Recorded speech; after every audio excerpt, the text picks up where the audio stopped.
Haleluya, haleluya. Puji Tuhan, puji Tuhan. Tuhan Yesus baik buat kita semua. Amin. Amin. Harus amin adik-adik ya. Dengan demikian kita mengakui bahwa kita semua bisa bangun pagi, bisa kemudian masih tahu, masih bisa bernafas, ya, sehat, semangat lagi datang beribadah, itu semua karena kemurahan Tuhan saja. Ya, sebab ada begitu banyak juga orang di luar sana yang tidak menikmati hal yang sama ya. Mereka yang mungkin juga terbaring di rumah sakit ya, seusia remaja seperti adik-adik semua. Ya belum tentu bukan seberuntung, tetapi kemurahan Tuhan saja. Amin. Sebab itu syukuri Tuhan sudah memberikan kita kesehatan ya. Tuhan sudah memberikan kita semangat lagi sehingga dapat siap beribadah. Khususnya kita akan mengikuti pembelajaran ya, diskusi panel atau seminar tentang doktrin, tentang dasar gereja Pantekosta. Puji Tuhan. Selamat datang, selamat kita akan memulaikan ibadah kita pada pagi hari ini. Tuhan tolong dan Tuhan memberkati kita semua. Mari dengan kasih Kristus kita semua boleh berdiri dan tetap menghormati Tuhan karena ini ibadah ya, sehingga kita beribadah memuji Tuhan dengan sungguh-sungguh. Puji Tuhan. Kita bersyukur bahwa hari demi hari ya, baik musim atau keadaan boleh berganti, tetapi kasih Tuhan itu tetap abadi ya. Kasih Tuhan itu setia. Rahmat Tuhan selalu baru setiap pagi. Musim akan selalu berganti. Puji Tuhan. Kita nyanyikan pujian ini.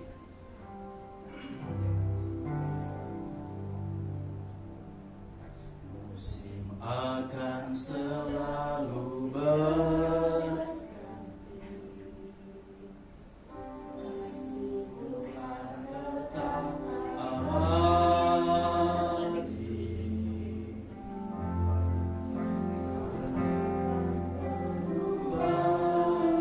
Sampai selamanya.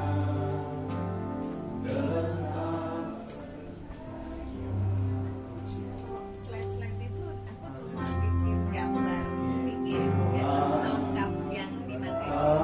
Nggak apa-apa sih. Yakin Tuhan melindungi,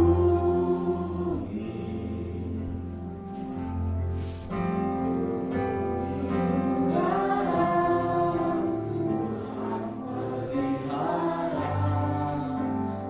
karena kita nyanyikan pujian ini dari awal dengan penuh penghormatan kepada Tuhan, penuh cinta kepada Tuhan, akan selalu. Haleluya, amin, haleluya. Kami mengakui kebesaran, kemurahan, anugerah Tuhan. Lewat pujian ini menjadi doa kami. Haleluya. Tuhan Yesus baik, Tuhan sangat baik. Terpujilah nama Tuhan. Haleluya. Amin. Yakin Tuhan memberkati, yakin Tuhan melindungi,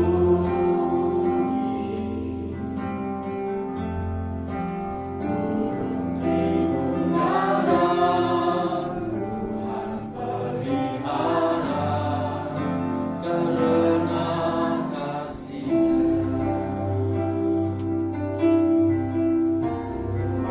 Selalu menolongku. Amin, amin. Selalu menjagaku. Iya, mesti bawa kabel Selagi kabel charger. rambutku tak akan terjatuh tanpa seizin-Mu. Tuhan selalu menolongku. Haleluya, haleluya. Selalu menjagaku.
yang selalu menolongku. Nyanyikan pujian dengan sungguh-sungguh kepada Tuhan, dengan penuh pengakuan, mengakui kebaikan, kemurahan Tuhan luar biasa.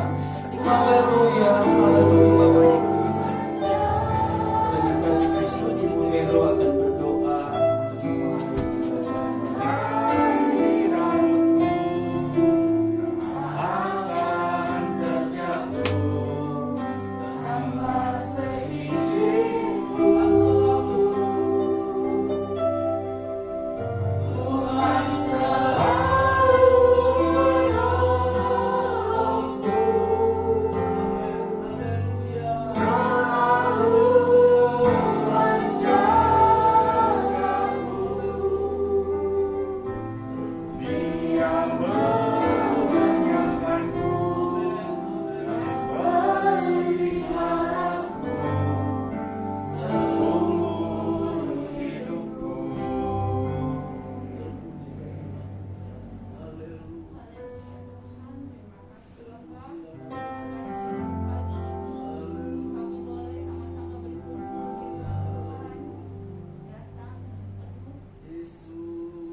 Ucapan syukur Bapak, kami boleh ada di tempat ini bersama-sama. Kami akan memulai ibadah kami ini Bapak, biarkanlah semua berjalan dengan baik dari awal sampai pada akhirnya. Kami melakukan diskusi panel, akan berikan hikmat kepada setiap guru yang akan memberikan materi Bapak, dan berikan kami semua hati yang penuh dengan kerinduan supaya apa yang disampaikan biar bisa kami terima dan kami bisa lakukan semua sesuai dengan kehendak Tuhan. Terima kasih Bapak, kami akan mulai ibadah kami di dalam nama Tuhan Yesus Kristus. Haleluya. Amin. Puji Tuhan, adik-adik tetap berdiri dan kita akan memuji Tuhan. Hari ini menjadi hari yang istimewa karena kita akan belajar, kita akan mendengarkan, sama-sama kita akan diingatkan lagi tentang nafas orang GPDI ya. Artinya nafas itu dasar ya, kalau nggak bernafas nggak hidup. Kenapa disebut nafas? Karena nanti sebentar, walaupun baru 3 poin, nanti next kalau ada kesempatan kita akan belajar semua 17 pengakuan iman dari orang-orang GPDI. Kita harus tahu ya, ini menjadi dasar. Kalau negara Kesatuan Republik Indonesia ada Pancasila dan Undang-Undang Dasar, maka Gereja Pantekosta di Indonesia ada 17 pengakuan iman. Ini menjadi sangat penting, sebab itu bersyukurlah kepada Tuhan karena kembali kita akan belajar dasar dari gereja kita, Gereja Pantekosta di Indonesia. Ya, puji Tuhan. Tentu adik-adik senang ya, exciting, amin. Atau biasa aja? Biasa aja lagi, no? Biasa aja. Enggak ya, harus penuh dengan semangat karena ada beberapa di antara adik-adik, di antara sekolah minggu kelas besar. Oh ada, apakah seperti bagaimana ya pengakuan iman? Karena kalau di sekolah-sekolah Kristen itu terkenal dengan pengakuan iman Konstantinopel, pengakuan iman Rasuli yang sering diucapkan dalam setiap ibadah sekolah. Ya, Om Bobi tahu sebab Om Bobi pernah mengalaminya. Tapi pengakuan iman GPDI tidak ya, tidak disampaikan karena cukup panjang. Tapi kita akan belajar. Hari ini menjadi istimewa bagi kemuliaan nama Tuhan. Memuji Tuhan. Segala puji syukur hanya bagi-Mu Tuhan. Kita nyanyikan pujian ini dan dengan penuh semangat tentunya ya. Puji Tuhan. Segala puji syukur hanya bagi-Mu Tuhan.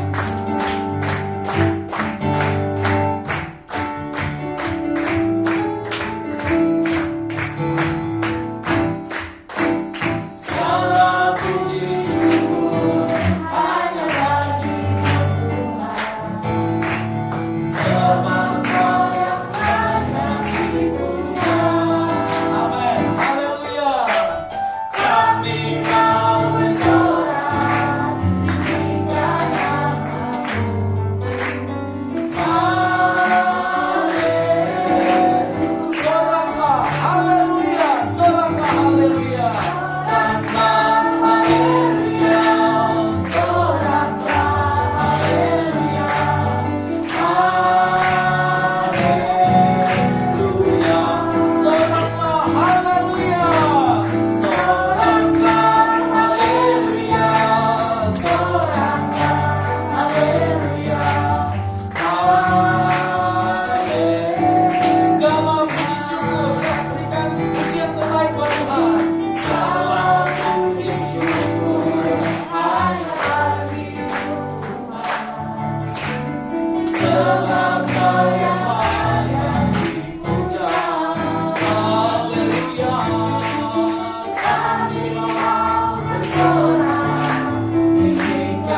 kata teman-teman belum membumi atau belum bangun karena kurang semangat puji Tuhan ya.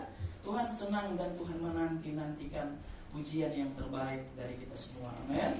Karena Tuhan tidak bisa memuji dirinya sendiri, Tuhan tidak bisa menyembah dirinya sendiri, sebab Dia Allah yang berkuasa yang menanti-nantikan pujian penyembahan yang terbaik dari kita semua. Nyanyikan dengan lebih bersemangat lagi, mengakui kebaikan kemurahan Tuhan. Tuhanlah kekuatan dan mazmurku. Puji Tuhan.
Sehingga memuji Tuhan tidak lepas ya, kelihatan banyak pikiran. Adik-adik belum punya tanggung jawab untuk menafkahi keluarga ya, harusnya lebih rileks, lebih santai dan sukacita ya. Ya mungkin juga masih capek atau masih belum fokus ya. Tetapi tentu kita semua tahu bahwa kalau memuji Tuhan ya, itu sama juga berarti kita melayani Tuhan. Amin. Kalau kita mengingat lagi cerita tentang Daud, bahkan dia menari-nari memuji Tuhan dengan luar biasa semangatnya. Puji Tuhan. Kita akan mempersiapkan hati kita, pikiran kita, seluruh pikiran kita untuk mendengarkan firman Tuhan dalam bentuk diskusi panel atau seminar. Jadi adik-adik juga kemudian akan mendengar paparan, penyampaian materi. Kemudian harus masing-masing kita aktif untuk dengar dengan baik. Itu sebagai hormat kita kepada firman Tuhan. Kemudian memberikan pertanyaan bila mana adik-adik kurang jelas ya.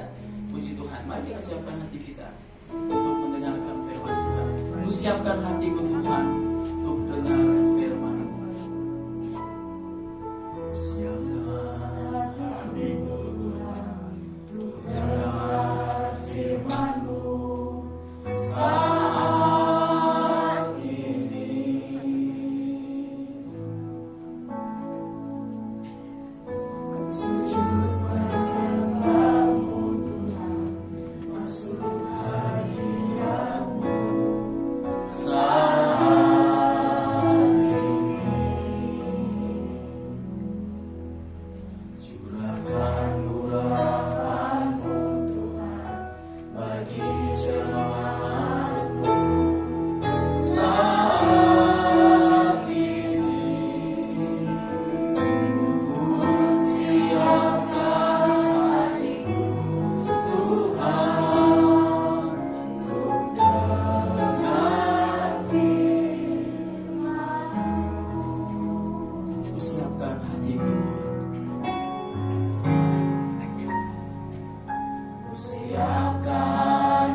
siapkan hatiku Tuhan untuk dengar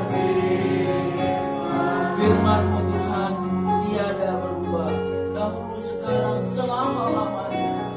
Firman-Mu Tuhan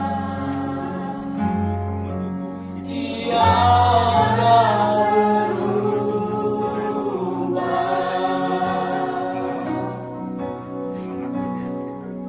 dahulu sekarang selama-lamanya tiada firman-Mu ya Tuhan,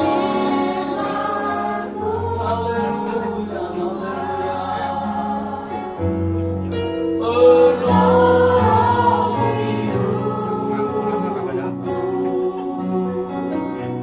ku siapkan hatiku Tuhan untuk dengar firman-Mu Tuhan, firman-Mu Tuhan, haleluya, firman-Mu tiada berubah, firman-Mu Tuhan tiada berubah. Amin, haleluya, puji Tuhan. Dengan kasih Kristus, Bapak Kris akan berdoa dengan firman.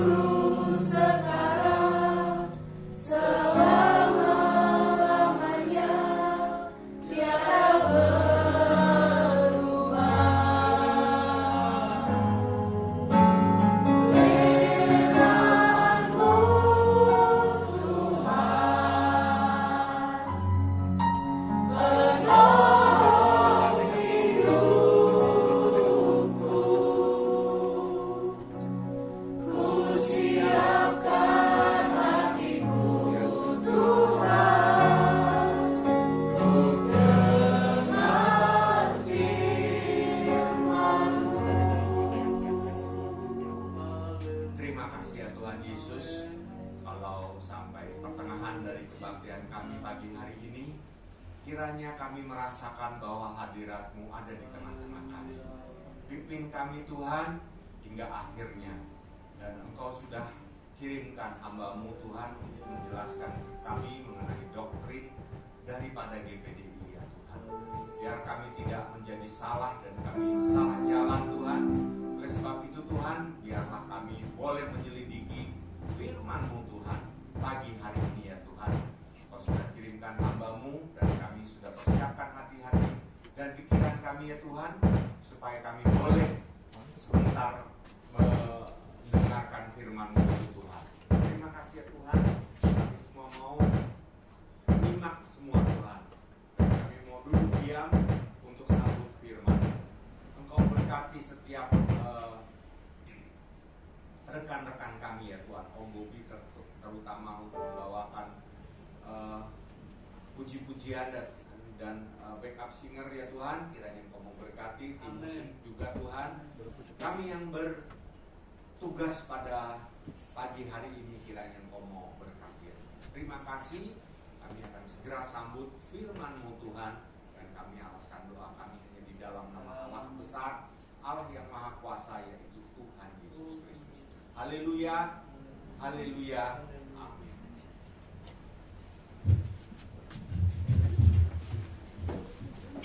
Puji Tuhan, puji Tuhan. Haleluya.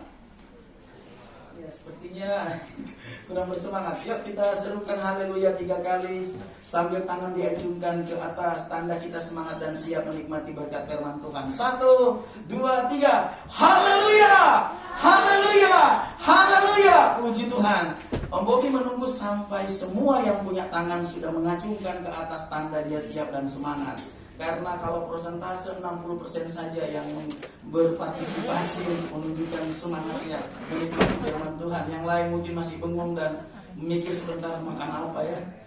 Jangan dulu adik-adik ya, semua kita ada di ruang ibadah dan kita mau fokus, kita berperhatian dan menghormati Tuhan ya.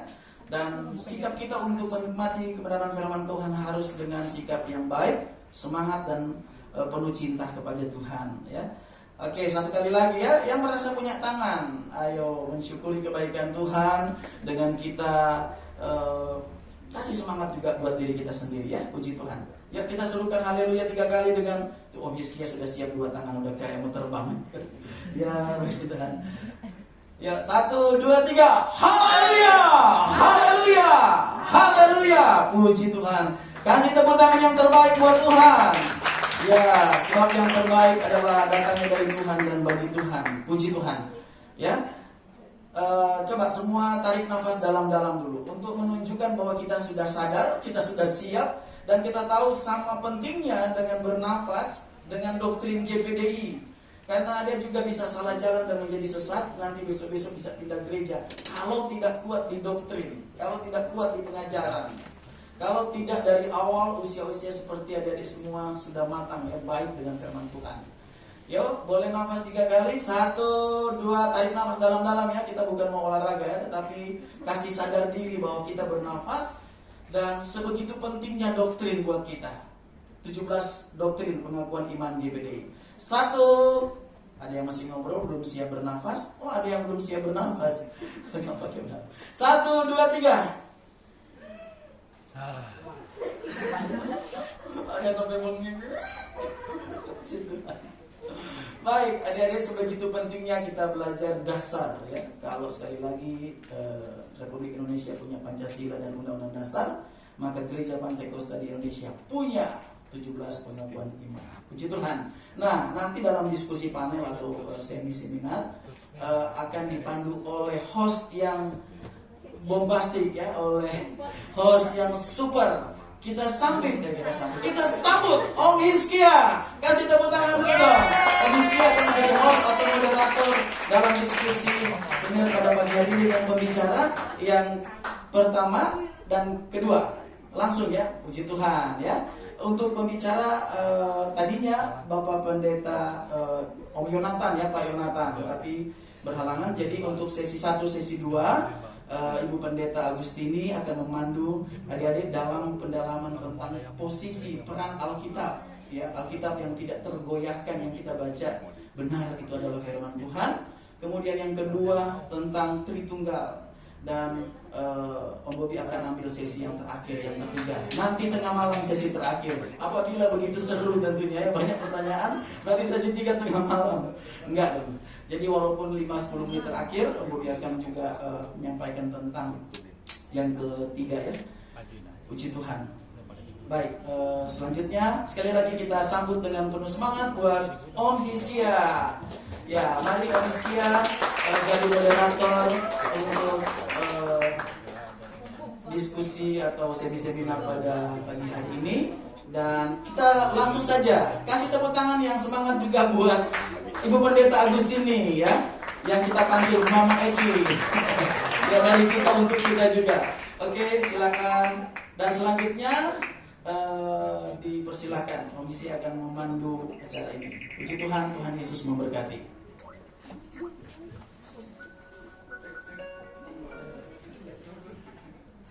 Selamat pagi adik-adik, kakak-kakak, teteh.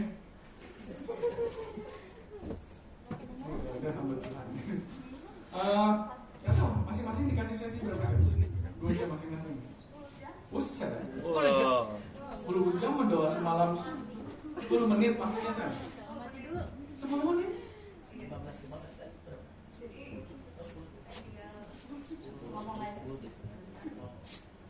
Ayo silahkan 10 menit ya. Ada yang timekeeper nggak? Siapa yang pegang? Nggak ada ya? Oh, anaknya tuh.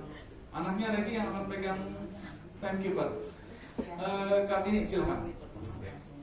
Haleluya. Haleluya. Haleluya. Saya semakin nadanya rendah, ikut juga nih. Haleluya. Puji Tuhan. Haleluya. Hari ini kita akan sama-sama melihat ya tentang pengakuan iman kita. Kenapa kemudian kita akan sama-sama lihat ini? Karena kita ini orang GPDI. Orang GPDI punya pengajaran. Nah, pengajaran kita ini tiap organisasi berbeda. Di GPDI punya pengajaran tentang pengakuan iman, dan ini menjadi ciri khas kita orang GPDI. Kenapa kita harus tahu dengan belajar? Nah, ada 17 poin dari pengakuan iman ini, dan hari ini kita tidak belajar semua, kita tidak akan lihat semua, kita hanya lihat sampai poin yang ketiga. Doktrin ini harusnya kita kuasai. Jadi ketika orang tanya ke kita tahu identitas kita, tahu keyakinan kita, tahu apa yang kemudian menjadi landasan iman kita di dalam mengiring Tuhan. Nah, poin yang pertama, mungkin slide-nya bisa diperlihatkan. Karena saya cuma dikasih 10 menit. 15, oke, 15 menit ya. Biasanya materi-materi ini akan dibawakan satu sesi 90 menit. Dan hari ini saya hanya bawa tiap poin 15 menit, ya, seperberapanya begitu ya. Slide-nya sudah ada? Nggak bisa ditampilkan slide-nya?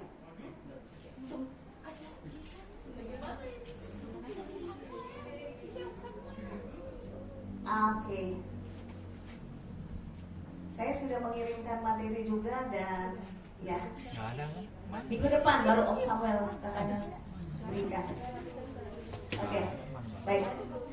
Bunyi pengakuan kita yang pertama adalah kami percaya Alkitab adalah firman Allah yang diilhamkan oleh Roh Kudus, terdiri dari 66 kitab, mulai Kejadian sampai dengan Wahyu. Saya ulang sekali lagi ya. Ini bunyi pengakuan iman doktrin kita GPDI yang harus kita tahu, karena ini menjadi landasan keyakinan kita. Yang pertama, kami percaya Alkitab adalah firman Allah yang diilhamkan oleh Roh Kudus, terdiri dari 66 kitab, mulai Kejadian sampai dengan Wahyu. Nah, sekarang saya mau tanya dulu.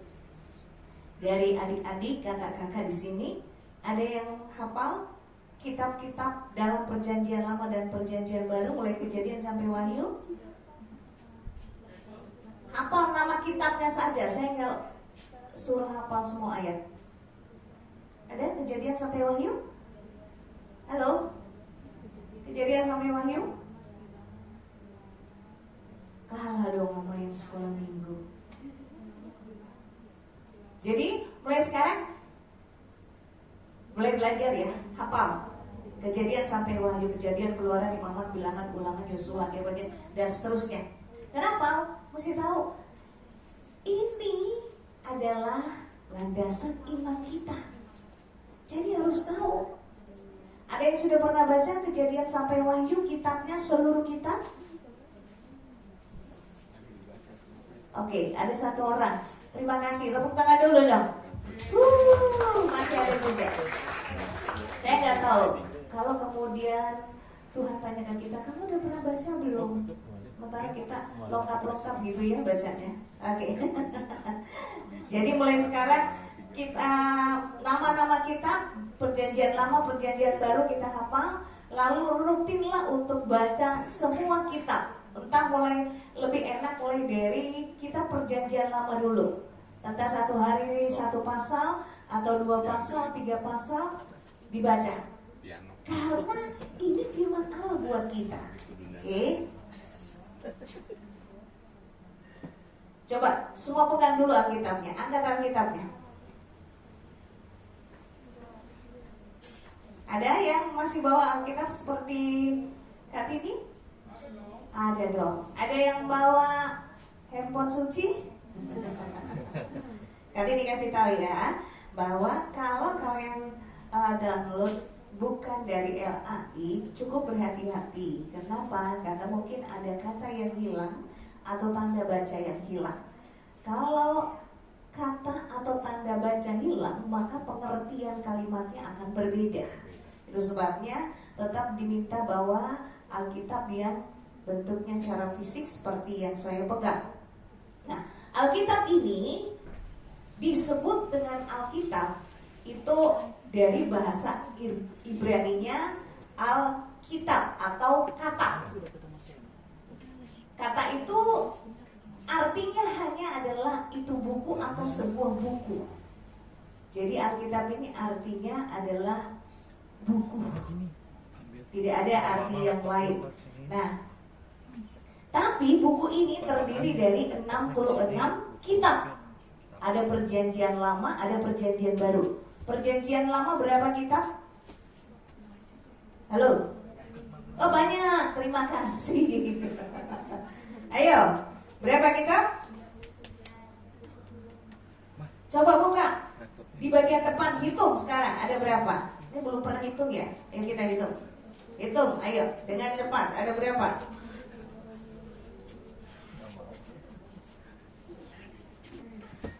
Nah, berapa? Ayo. 38. Ada lagi? 39. Kok beda hitungannya ya? Ada yang 40. Tahu. Duh, mana Om Samuel? Ini mau 10-15 menit baru. Oke. 39. Lalu perjanjian baru berapa kitab?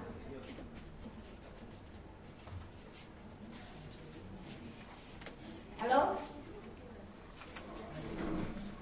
Kelihatan ya? Dari sini ya?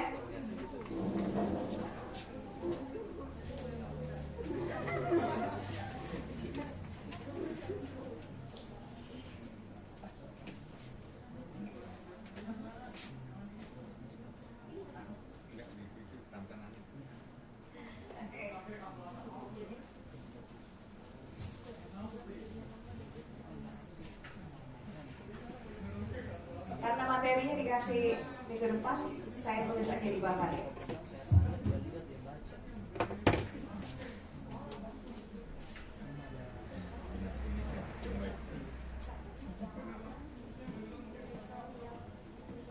Om Iskia, 15 menit tidak termasuk ini ya. Buka spidol yang masih baru.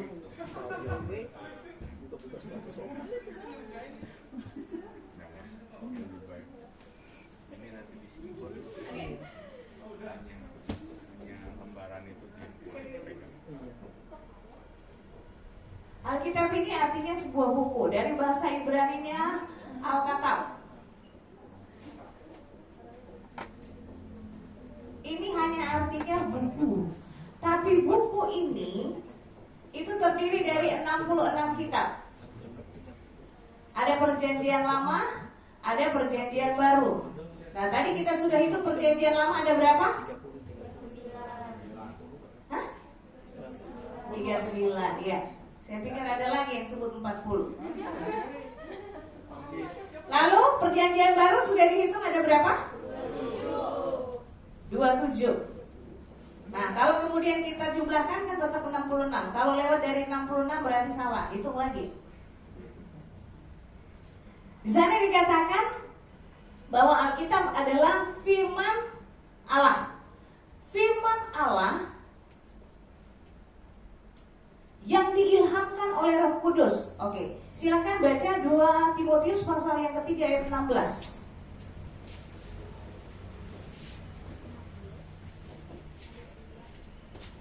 Satu orang baca dengan suara keras. Siapa yang dapat duluan silakan baca.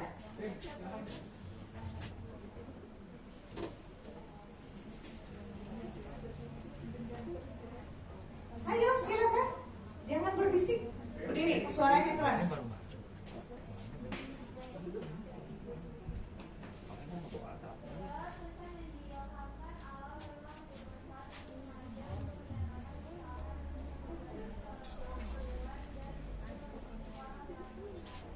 Oke, ini punya tujuan. Segala tulisan yang diilhamkan Allah,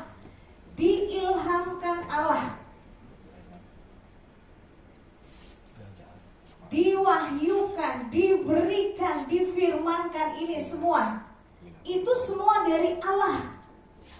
Lalu diberikan kepada siapa? Saya sebutkan sebagai narator.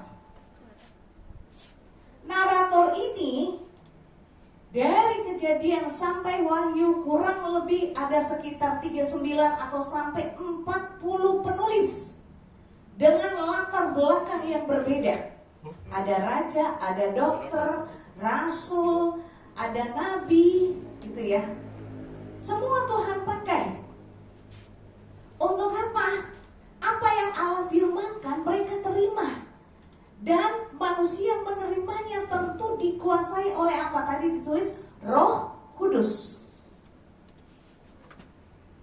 Kenapa? Ini firman Allah.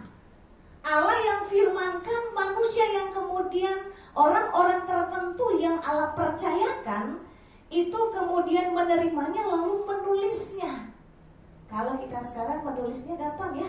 Ada kertas, ada pulpen, kita tinggal catat. Dulu tidak.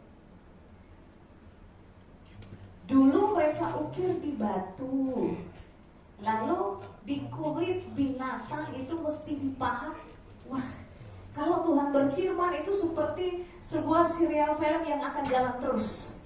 Orang penulis akan menangkapnya, tentu dengan kapasitas otak yang terbatas kita tidak mampu. Tetapi Tuhan memberikan apa? Roh Kudus.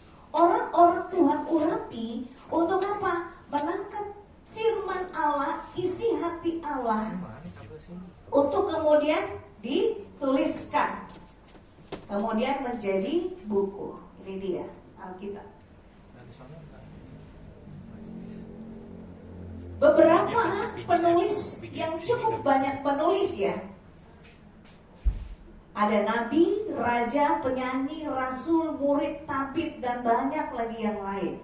Nah, saya menuliskan memang di materi minggu depan dikasih Om Samuel, jadi nanti tagihnya sama Om Samuel ya. Musa itu di perjanjian lama Musa menuliskan 5 kitab. Itu yang disebut dengan kitab Pentateuch. 5 kitab awal, Kejadian, Keluaran, Imamat, Bilangan, Ulangan.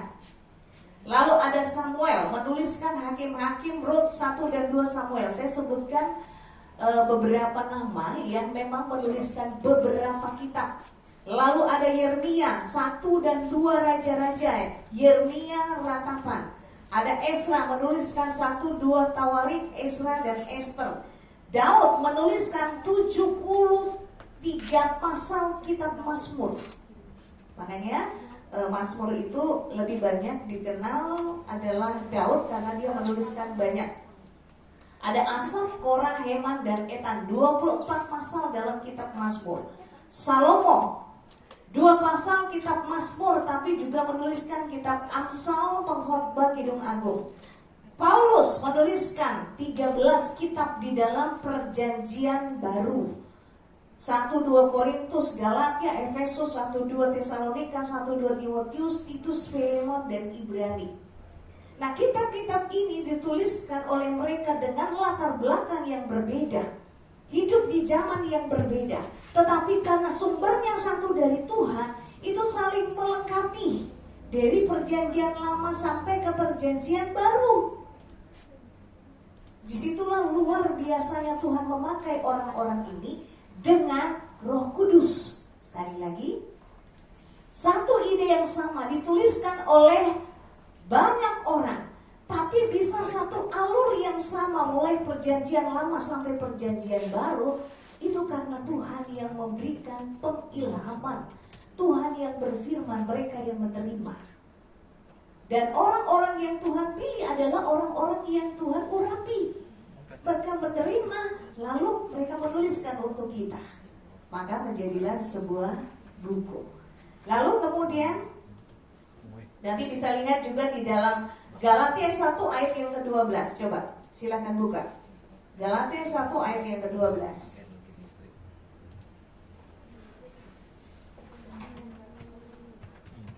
Siapa yang sudah dapat silakan baca.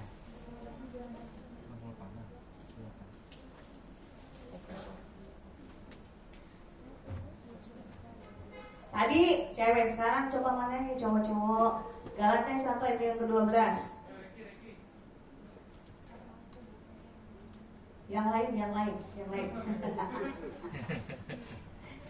Ayo, ya cowok-cowok nih masa nggak dapat Galatia 1 ayat yang ke-12, silakan.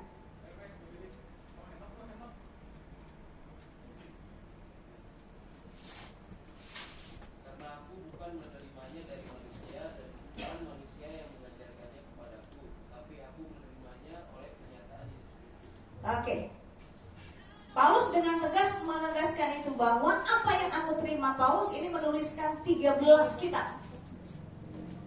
Aku menerimanya bukan dari manusia tetapi dari Allah. Di sana dinyatakan bahwa ini adalah pernyataan Allah. Pernyataan ini artinya pewahyuan Allah. Allah yang memberikan, Paulus menerima. Ini saya kasih contoh ya. Paulus menerima. Ketika Paulus menerima, di sini dia harus memiliki iman bahwa apa yang Allah sampaikan itu sebuah kebenaran yang akan dia yakini. Dari Allah, Paulus menerima. Sama ini dengan yang disebut dengan narator.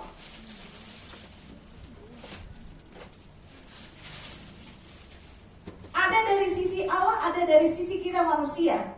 Dari sisi manusia, manusia menerimanya dengan iman. Lalu menuliskannya dalam kapasitas dipimpin oleh Roh Kudus.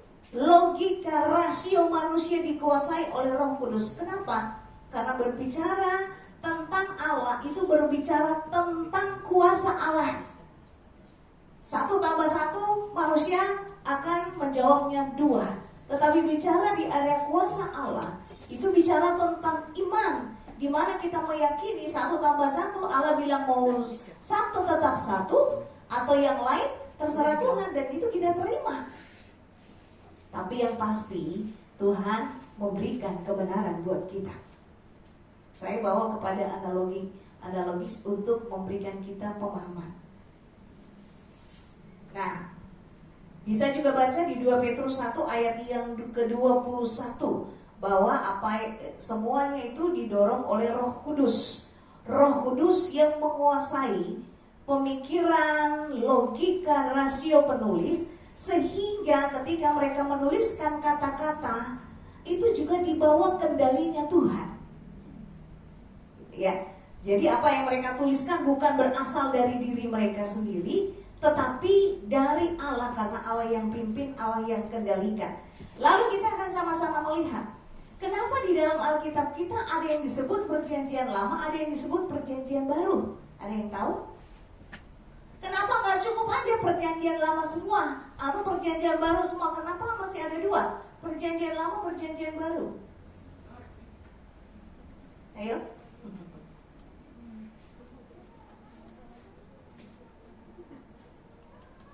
Kenapa ada perjanjian lama? Kenapa ada perjanjian baru?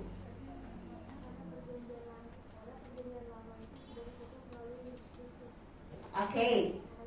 Lalu perjanjian barunya?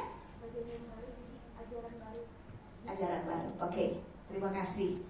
Yang dari sini yang cowok-cowok yang cool, adik-adik, kakak-kakak yang keren. Ada kenapa ada perjanjian lama, perjanjian baru?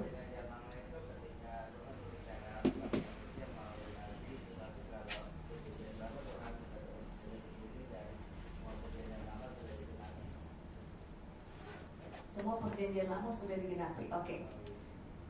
Akhir zaman sudah digenapi belum? Belum. Oke. Terima kasih untuk jawabannya. Ada lagi yang lain? Kenapa? Mari kita sama-sama lihat. Semua jawaban benar, tetapi saya akan rangkum dan berikan penjelasan yang lebih inti. Begitu ya. Ingat, perjanjian lama Allah mengawali. Kenapa kemudian disebut perjanjian dulu ya? Perjanjian ini lahir karena kenapa? Manusia jatuh ke dalam dosa. Allah ingin menyelamatkan manusia, tapi untuk menyelamatkan manusia, maka harus dibuat perjanjian dulu yang mengikat. Itu yang disebut dengan covenant. Covenant inilah yang mengikat baik Allah, baik manusia duduk dalam kesejajaran. Karena pada dasarnya Allah itu besar, Allah itu luar biasa, nggak sama sejajarnya dengan kita ciptaan, Dia pencipta. Tetapi karena Allah ingin menyelamatkan manusia, maka dibuatlah ini covenant, perjanjian.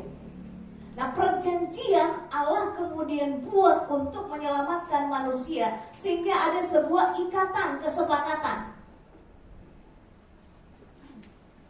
Ikatan kesepakatan ini Allah kemudian awali dari sebuah keluarga, yaitu Adam dan Hawa. Lalu seterusnya sampai kemudian dari Adam Hawa. Ini satu rangkaian materi lagi tentang perjanjian di tiap periode. Tapi saya tidak bisa bawakan karena waktunya cukup sempit ya.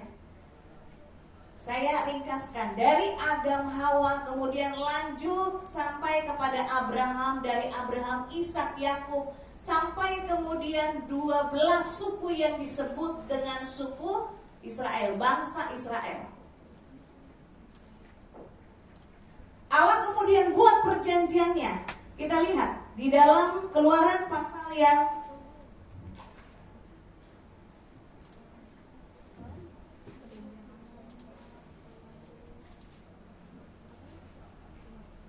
Keluaran 19.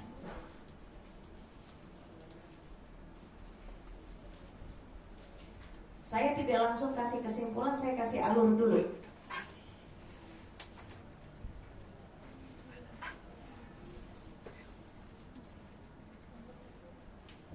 Mulai dari ayat yang ke-10.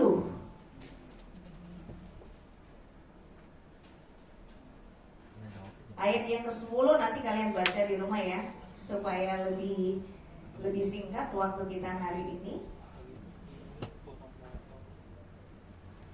Ayat yang ke-6 dulu saya bacakan, Keluaran 12 ayat yang ke-6. Kamu akan menjadi bagiku kerajaan imam dan bangsa yang kudus. Inilah semua firman Allah yang harus kukatakan kepadamu. Lalu datanglah Musa dan memanggil para tua-tua bangsa itu dan membawa mereka ke depan mereka segala firman yang diperintahkan oleh Tuhan kepadanya. Seluruh bangsa itu menjawab bersama-sama, segala yang difirmankan Tuhan akan kami lakukan. Lalu Musa pun menyampaikan jawaban bangsa itu kepada Tuhan. Ayat yang ke-9, berfirmanlah Tuhan kepada Musa, sesungguhnya aku akan datang kepadamu dalam awan yang tebal dengan maksud supaya dapat didengar oleh bangsa itu. Apabila aku berbicara dengan engkau dan juga supaya mereka senantiasa percaya kepadamu.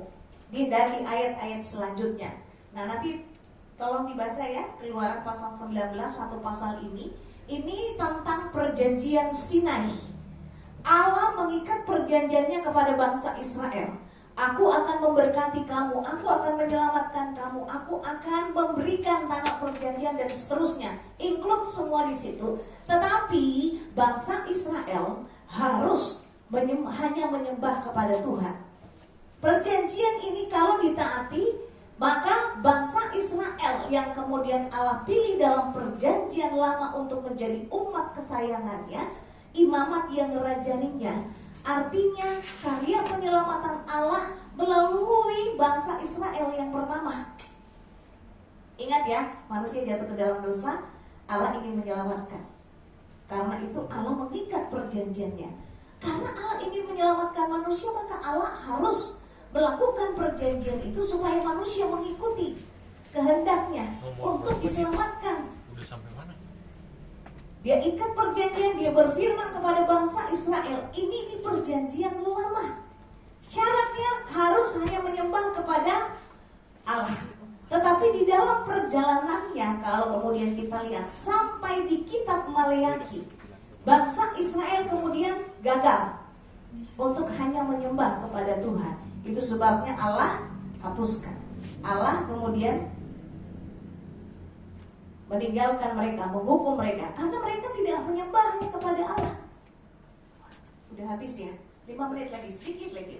Karena gagal, maka Allah kemudian meneruskan perjanjian itu kepada generasi selanjutnya.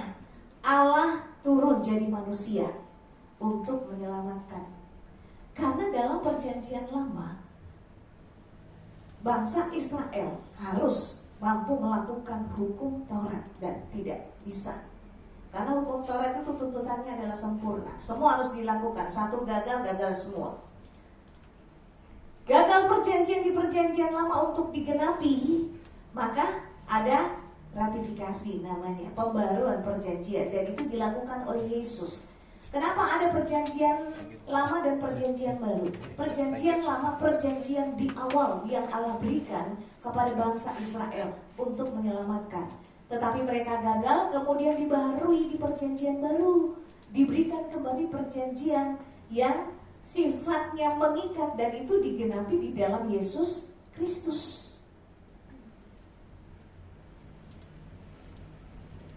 Karena perjanjian baru di dalam Yesus, digenapi di dalam Yesus Kristus, fokusnya di dalam Yesus Kristus, maka semua orang yang ingin diselamatkan harus percaya kepada Yesus Kristus. Hukum Taurat digenapi di dalam kasih karunia, yaitu Yesus Kristus. Makanya kalau kita mau sungguh-sungguh diselamatkan, baca firman, karena dalam firman Allah kita diajar tentang kebenaran, kita diajar apa yang salah, sehingga kita tahu tidak lagi dilakukan. Kita dituntut untuk bisa melakukan ini itu yang sesuai dengan kehendak Tuhan. Semua ada di dalam firman Allah, maka harus dibaca. Kenapa tadi ini kemudian menghimbau kepada adik-adik dan kakak-kakak dan adik-adik untuk terus baca firman Tuhan ya, setiap hari. Oke, itu saja yang saya bisa sampaikan. Materinya masih banyak, nanti diberikan oleh Om Samuel. Oke, sekarang kita masuk, ini langsung pertanyaan atau? Oke.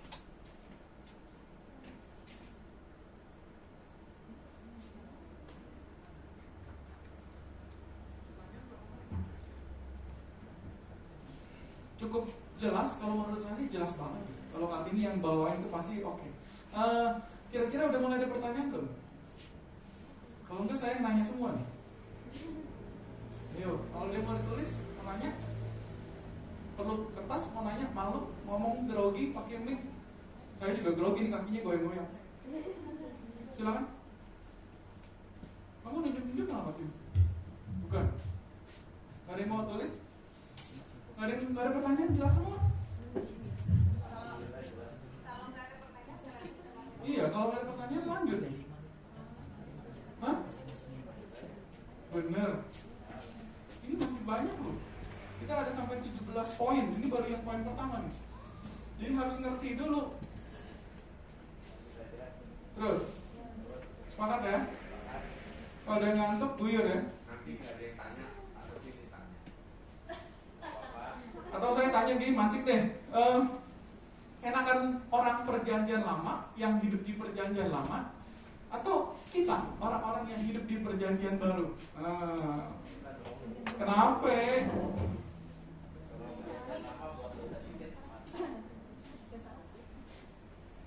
Buat dosa dikit mati. Kalau nggak kasih itu apa, korban bakaran. Kalau nggak ada korban mati. Yang lain? Masa cuma satu yang jawab perjanjian baru? Orang perjanjian baru kita lebih enak dibanding perjanjian lama? Ayo. Perjanjian lama ribet aturan. Ya, ribet peraturan, banyak peraturan sih memang karena hukum Taurat kan. Terus ada lagi? Terus cepat dipencet aja di lampu sendiri. Dibalik aja. Oh, maksudnya pencet dibalik. Kreatif. Nggak ada? Oke. Kamu dan saya kan hidupnya di perjanjian baru. Kamu di Depok, saya Cengkareng. Kita lebih enak perjanjian lama karena iya, perjanjian yang baru yang sekarang, dunia yang sekarang. Karena apa? Kebayang gak sih kita hidup di perjanjian lama, mau ketemu Tuhannya kayak apa? Tadi kan udah dijelasin tuh. Perjanjian lama begitu orang masuk hadirat Tuhan itu gak ada yang tahan berdiri kayak kita. Tuhan, aku merasakan hadirat-Mu. Pasti dia tersungkur. Pasti. Perjanjian baru ketemu Tuhannya kapan? Anytime. Karena Kak ini bantu koreksi, Tuhannya ada di dalam kita. Boom gak sih? Cukup? Silahkan Kak ini dilanjutkan. Oke, saya lanjutkan ya. Tapi kalau ada pertanyaan dan waktunya sudah habis, ditulis aja, nanti kasih ke Om Rizky ya, saya akan jawab ya. Oke, sekarang kita masuk di Alkitab. Tadi sudah sama-sama kita lihat, karena nggak dibawain tidak hari ini Om Samuel Minta maaf karena materi saya sudah berikan, tapi karena beliau sibuk semua tertinggal ya, nanti minggu depan saya bantu, makanya saya tulis di papan. Nah, kita lihat sama-sama. Alkitab ini mesti kita kenal. Kalau kita sudah yakini bahwa ini dari Allah, maka kita akan rajin membaca untuk mengenalnya. Meskipun kadang-kadang, pernah nggak kalian merasa bahwa ketika baca kayaknya sulit untuk dipahami? Pernah? Sering atau jarang? Hah? Jarang. Oke, yang lain? Yang lain? Lebih enak baca perjanjian lama atau perjanjian baru? Perjanjian baru. Kenapa? Oke. Kenapa? Perjanjian lama, balik lagi, itu perjanjian yang awal yang diberikan oleh Tuhan kepada bangsa Israel. Lebih banyak menceritakan tentang sejarah, lebih banyak menceritakan tentang liku perjalanan hidup mereka dari Mesir sampai ke Kanaan, lalu kemudian rentetan raja-raja dan seterusnya. Tetapi kita harus tahu bahwa perjanjian lama ini adalah pondasi-pondasi, karena di situ Allah memberikan perjanjian-perjanjian di awal yang akan digenapi di perjanjian baru.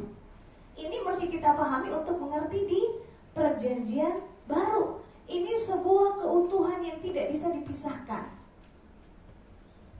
Itu sebabnya saya akan bantu supaya kita lebih memahami bagaimana sih supaya kemudian tahu.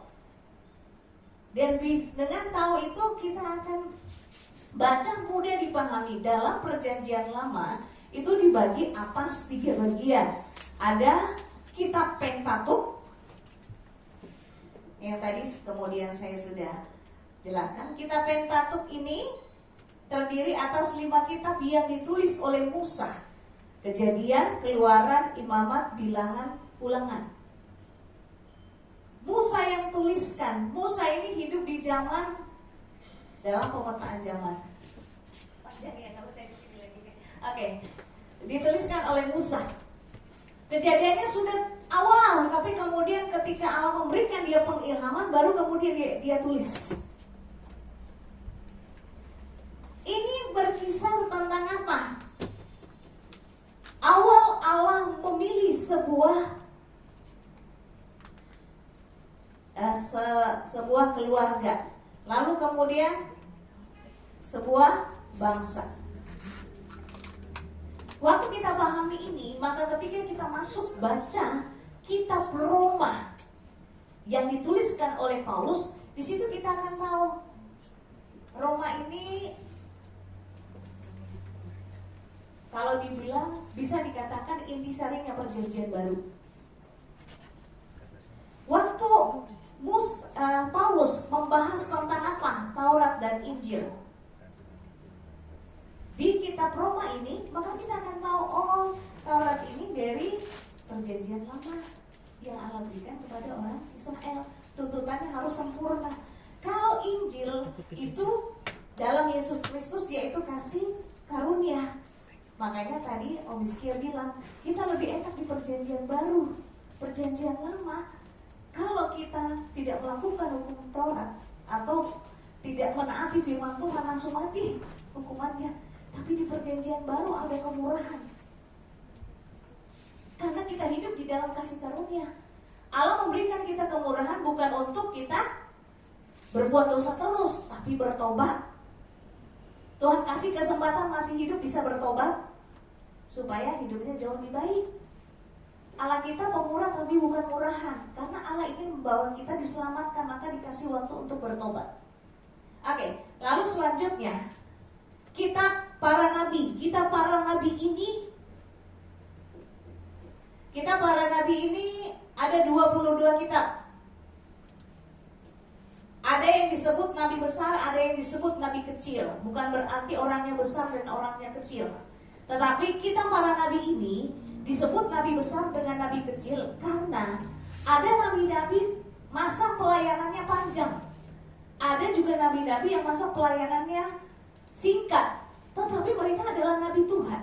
Nah, nabi Tuhan itu Tuhan kemudian angkat, kemudian Tuhan pilih untuk menyampaikan suara Tuhan. Ada 3 tugas nabi: menyampaikan berita firman Tuhan. Lalu yang kedua menyampaikan hukuman. Yang ketiga menyampaikan harapan. Karena kenapa? Allah memakai, kalau kita sekarang ada Alkitab, dulu gak ada. Allah berfirman langsung. Nah, Allah mengangkat para nabi untuk menyampaikan suaranya kepada bangsa Israel. Jadi Allah sampaikan apa, dia juga sampaikan apa, gitu ya. Jangan nggak ditambah. Ada nggak nabi palsu? Ada. Yang membedakannya apa? Nabi yang benar-benar dari Tuhan, apa yang diucapkan akan terjadi. Kalau nabi palsu lebih menguntungkan dirinya dan apa yang diucapkannya tidak terjadi. Begitu. Ada 22 kitab. Lalu selanjutnya kitab riwayat. Ada 12 kitab. Kitab riwayat ini kitab Rut, kitab Esra, kitab Nehemia, Ester, 1-2 Tawari, kitab Ayub, kitab Mazmur, Amsal, Pengkhotbah, Kidung Agung, dan Ratapan. Dalam perjanjian lama itu hanya terbagi atas 3 ini. Nah, waktu kita belajar tentang Pentatuk, kita akan tahu, oh ini tentang sejarah. Maka lihat di dalam Alkitab akan ada selalu, kalau di dalam karya ilmiah disebut dengan footnote ya. Tapi kalau di kitab kalian bisa lihat, buka dulu. Coba buka dulu kitab Kejadian. Di bawahnya ada tulisan kecil nggak? Paling bawah sekali. Bisa lihat? Yang paling bawah sekali kitab kecil-kecil, apa tulisan kecil-kecil? Bisa lihat? Hah? Ada apa nggak ada? Atau hanya di Alkitab saya? Ada. Misalnya begini, di paling bawah di Alkitab saya ada angka 1 ayat 1. Lihat, angka 1 ayat 1. Angka 1 ayat 3. Sorry. Nah, itu kemudian titik 2 Korintus 4 ayat 6. Kalau kalian baca Kejadian 1 ayat 3, buka juga 2 Korintus 4 ayat 6. Itu hubungannya ke sana. LAI sudah memberikan kita kemudahan supaya kita lebih pahami. Setiap ayat-ayat di dalam Alkitab itu tidak berdiri sendiri. Akan ada hubungannya di ayat-ayat yang lain. Mungkin di kitab yang lain tetapi punya hubungan. Karena kenapa Alkitab ini sebuah keutuhan, tidak terpisah-pisah. Makanya kita dengarkan khotbah, gak hanya 1 ayat kan? Kecuali kadang-kadang ada renungan, dia sampaikan mungkin 1 ayat karena hanya 10 menit. Tapi kalau kemudian khotbah di umum atau kita belajar seperti ini, kita tidak hanya belajar 1 ayat, maka ada hubungannya di kitab yang lain, di pasal yang lain, ayat yang lain, gitu ya. Jadi kalau baca kitabnya begini jadi seru. Oke. Bisa dipahami atau ada yang mau bertanya dulu nih? Halo? Enggak. Oke. Sekarang kita masuk dulu di Perjanjian Baru. Di Perjanjian Baru itu ada pembagian 5 pembagian kitabnya, yaitu pertama kitab Injil. Injil ini Matius, Markus, Lukas, dan Yohanes.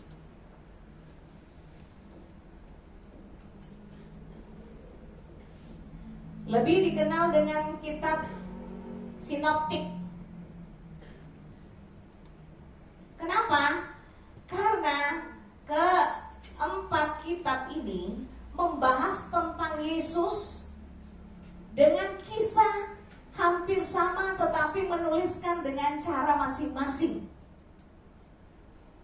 Kenapa kemudian kita lihat di 4 kitab ini ada perumpamaan yang dituliskan judulnya sama, ada di Matius, ada di Markus, bahkan ada di Lukas. Tetapi cara penulisannya dengan gaya yang berbeda, menyoroti satu kejadian yang sama. Misalnya Yesus menyembuhkan seorang kusta. Ada nggak di kitabnya? Ada di keempat Injil ini. Ada 3 yang menuliskan atau ada 2 gitu ya. Atau kemudian tentang perumpamaan-perumpamaan. Itu ada kisah-kisah kejadian yang sama dengan cara penulisan berbeda, tetapi menyoroti tetap sama. Lalu yang kedua, kitab sejarah gereja perdana yang disebut dengan Kisah Para Rasul. Kenapa? Kisah sejarah gereja yang pertama. Karena di sini kemudian dikisahkan tentang lahirnya gereja. Apa sih gereja itu? Halo. Gereja ini kumpulan orang-orang percaya. Sebelum di sini ada sebuah peristiwa, yaitu turunnya Roh Kudus. Ketika Roh Kudus ini turun, membuat orang-orang percaya itu hidup selalu berkumpul bersama-sama, memuji Tuhan. Memuji Tuhan juga membahas tentang pengajaran, diajarkan. Yang memang banyak mengajar di zaman ini adalah rasul-rasul. Diajarkan tentang kebenaran, diajarkan tentang firman Tuhan. Sehingga ketika kemudian sering mereka berkumpul, disitulah di Antiokhia lah pertama ketika kumpulan ini disebut dengan orang Kristen, atau kemudian lebih kita kenal sekarang gereja, orang beribadah, orang melakukan kebaktian, kalau istilah kita modern sekarang. Tempat kita bertemu dengan Tuhan. Jadi datang ke gereja bukan hanya ketemu teman ya, atau kemudian ketemu dengan Auskia yang ganteng, atau ketemu dengan Om Samuel, tapi bertemu dengan Tuhan ya. Lalu selanjutnya di bagian yang kedua, surat-surat kepada gereja atau yang disebut dengan surat umum. Surat umum ini adalah kitab-kitab Yakobus, 1-2 Petrus, 1-2 dan 3 Yohanes serta Yudas. Yang keempat, surat kepada gereja. Roma, 1-2 Korintus, Galatia, Efesus, Filipi, Kolose, 1-2 Tesalonika, 1-2 Timotius, Titus, Filemon dan Ibrani. Lalu yang kelima adalah kitab nubuat atau wahyu. Kalau mengerti pembagian ini, maka kita akan mulai petakan, oh ternyata ketika ini saya belajar ini, saya baca ini. Jadi akan lebih seru, lebih pahami. Memang untuk melihat per kitab-kitab ini sesuai dengan pembagiannya memang ada caranya. Nantilah kita belajar ya. Jadi kita ulang lagi. Supaya kan jauh lebih seru. Karena kalau hanya sekedar baca seperti baca buku novel akan jenuh. Kenapa? Di perjanjian lama ini itu lebih banyak sejarah. Oke. Ada yang mau bertanya?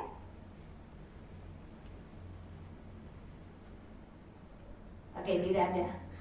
Sesi 1 selesai ya. Kita masuk di sesi selanjutnya dengan poin Allah Tritunggal.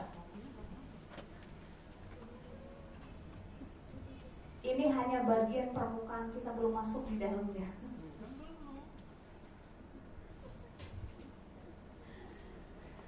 Baru mengenal Alkitab.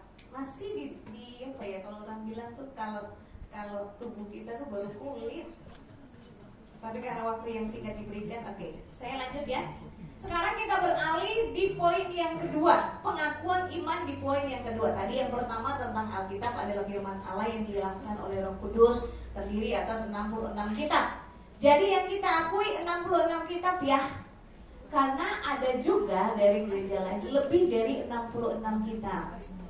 Ya. Kita hanya 66 kitab, oke?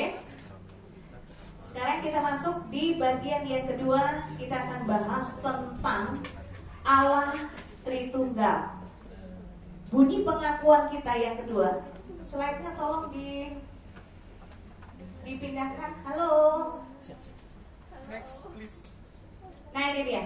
Bisa baca ya? Ayo semua baca dulu. Gak usah baca ayatnya, baca kalimatnya saja. 2, 3. Kami percaya Allah yang Maha Esa dan kekal dalam wujud Trinitas, Bapa dan Putra dan Roh Kudus. Keesaan namanya yaitu Tuhan Yesus Kristus. Oke? Kita akan bicara tentang Allah yang kita sembah, Allah yang kita percaya, yang disebut dengan Allah yang Maha Esa. Dan kemudian di situ dituliskan tentang Trinitas. Ada yang pernah dengar tentang Trinitas? Halo? Ada yang pernah dengar tentang Trinitas?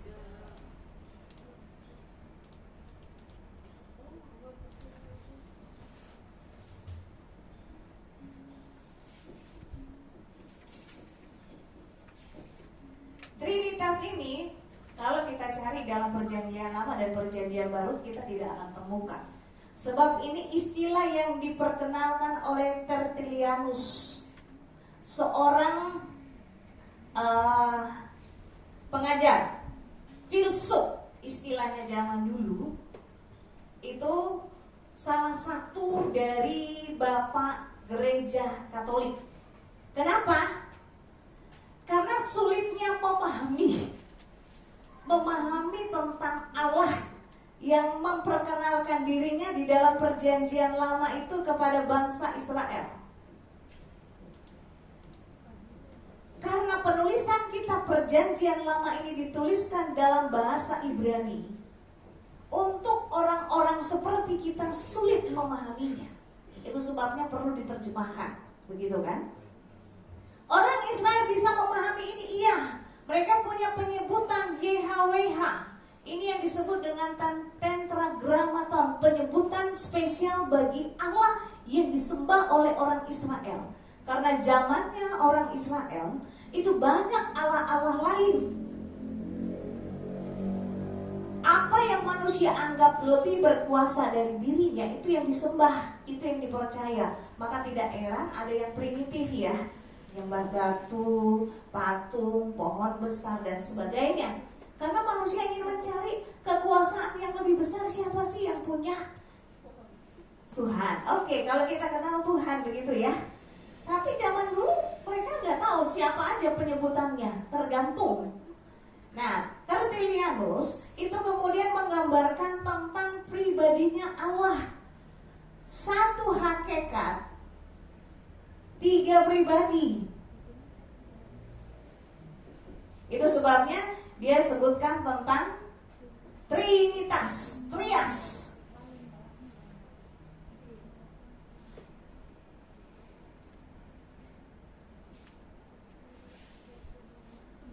Untuk apa?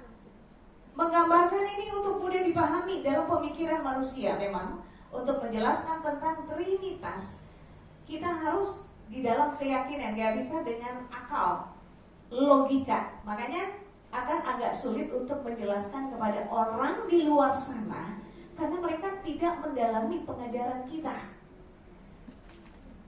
Tetapi nanti saya bawa untuk bisa kemudian memahami, memberikan penjelasan secara sederhana ya.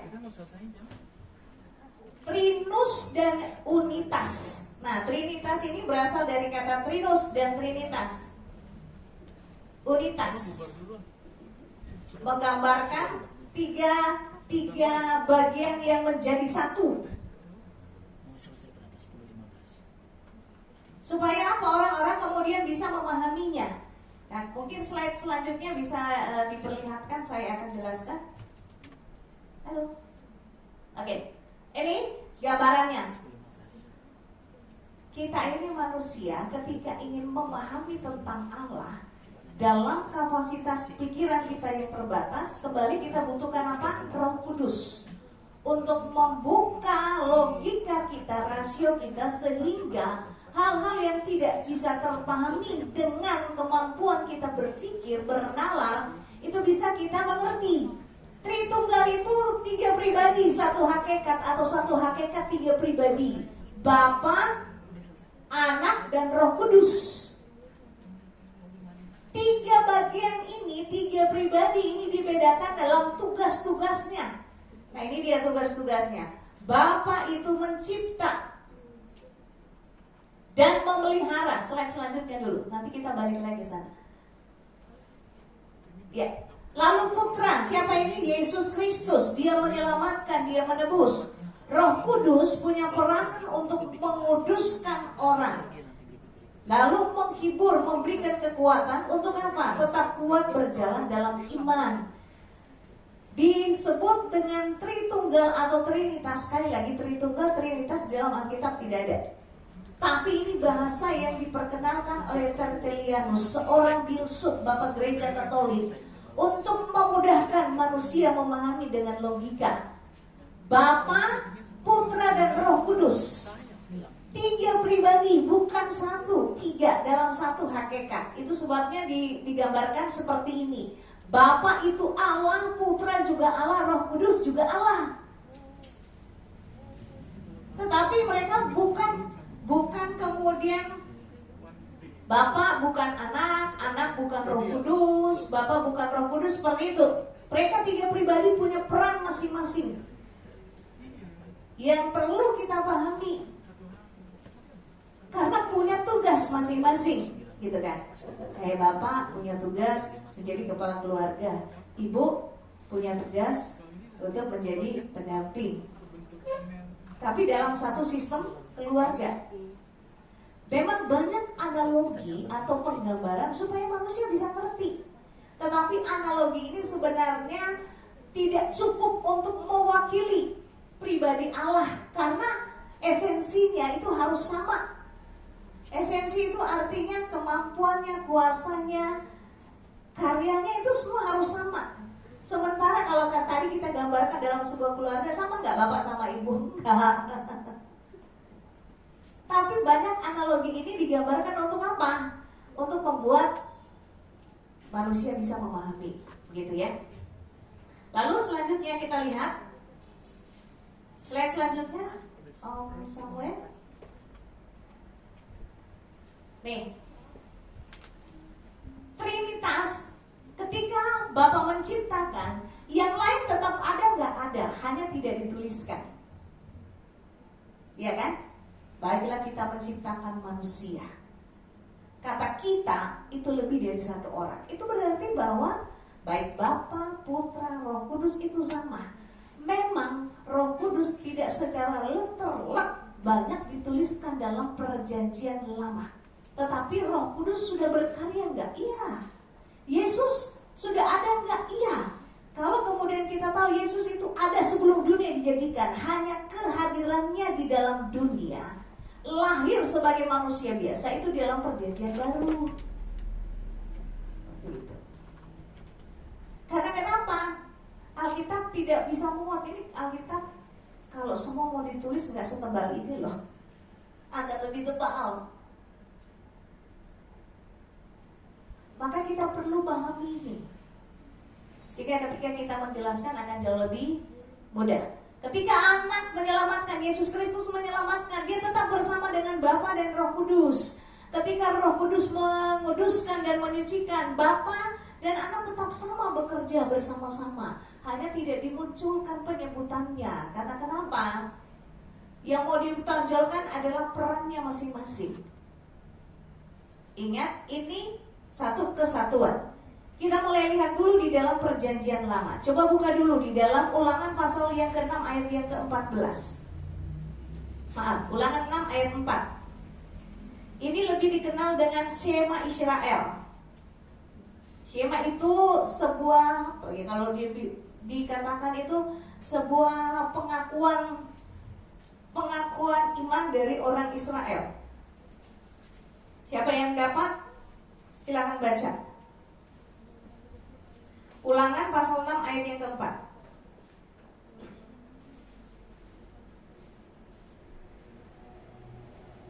Hah? Belum dapat? Ayo. Silakan, siapa yang dapat? Baca. Yang berani. Masa satu pun dari yang berani nih. Silakan berdiri, baca dengan suara keras. Halo. Oh, Miskia mungkin butuh kado ya, hadiah ya, baru berdiri bacanya.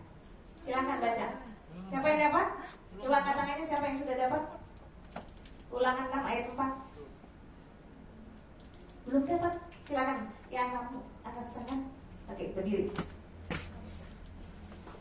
Sudah yang di belakang. Nanti kamu. Terima kasih. Tadi saya suruh nggak mau berdiri. Sekalian saya tunjuk baru. Oke, nggak apa-apa. Silakan ulang 6 ayat 4.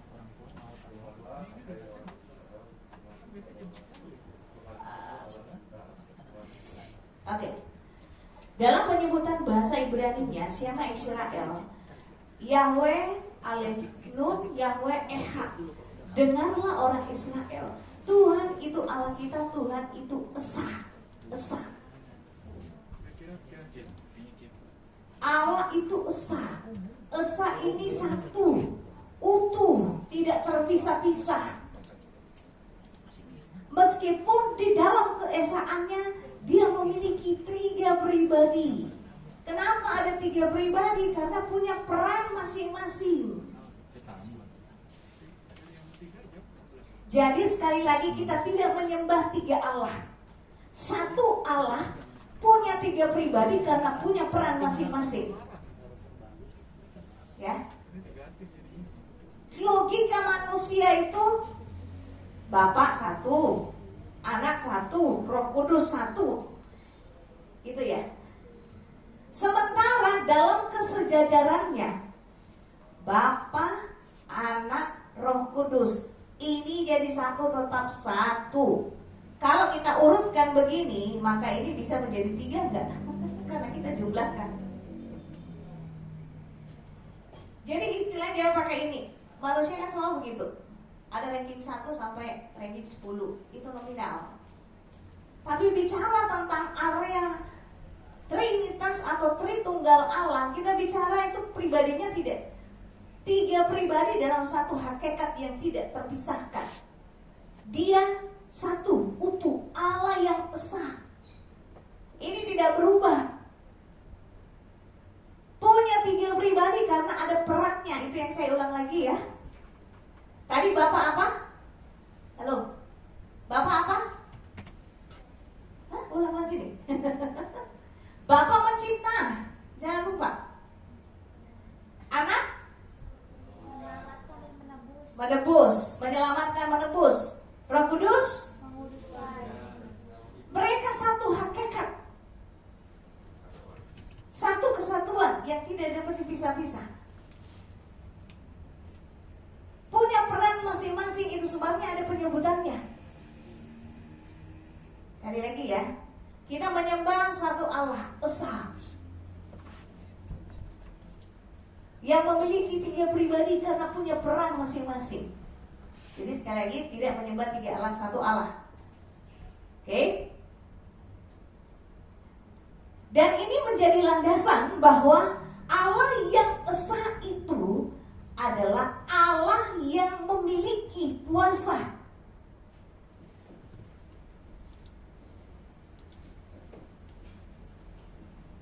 Tidak ada Allah yang sama seperti Dia. Kalau kemudian kita pahami Allah kita dalam perjanjian lama, Dia melakukan banyak mujizat pada era perjanjian lama waktu bangsa Israel keluar dari tanah Mesir sampai ke tanah Kanaan. Mujizat apa saja yang Tuhan kerjakan? Hah? Tuhan memberikan apa? Mana? Roti dari surga. Kalau sekarang kita minta apa? Hujan uang dari langit, begitu ya? Ini roti dari surga Tuhan turunkan. Tuhan memberikan burung puyuh untuk bangsa Israel. Tuhan memberikan air dari bukit batu. Kalau dari pasir atau tanah, itu sumber air mungkin ada, bisa ditemukan. Tapi dari bukit batu, itu hal yang tersulit. Tapi Allah bisa. Allah nyatakan itu untuk apa? Mengenal Dia, bahwa Dia itu Allah yang penuh kuasa. Dan banyak mujizat yang lain yang kemudian Tuhan perkenalkan. Kenapa? Melalui itulah manusia bisa mengenal Dia. Maka zaman Abraham Allah memperkenalkan namanya 4 nama. Saya nggak masuk lagi di situ, akan lebih panjang. Musa Allah memperkenalkan namanya. Apa? Eye eser eye, aku adalah aku. Siapa namamu? Saya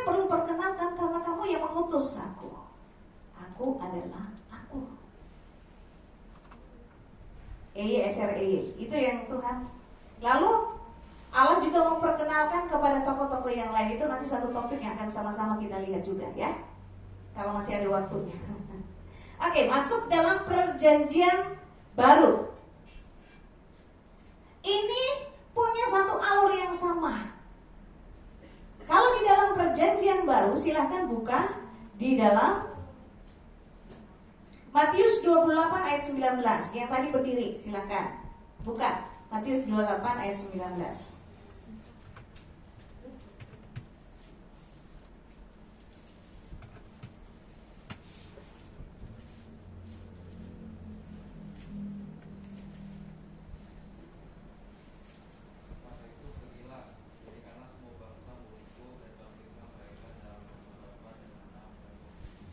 Oke. Allah yang esa punya 3 pribadi dengan peran masing-masing dalam perjanjian baru. Itu kemudian lebih jelas. Bapa, apalagi tadi? Anak, Roh Kudus. Dalam perjanjian lama hanya dikenal Allah yang esa, Tuhan yang esa. Tapi dalam perjanjian baru kemudian diperjelas Allah yang esa itu Bapa, Anak, dan Roh Kudus.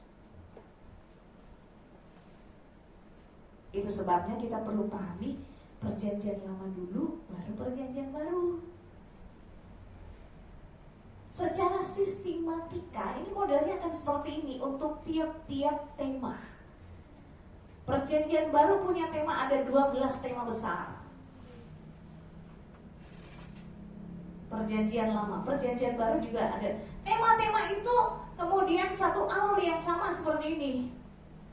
Jadi di sini hanya awal, di sini kemudian diperjelas.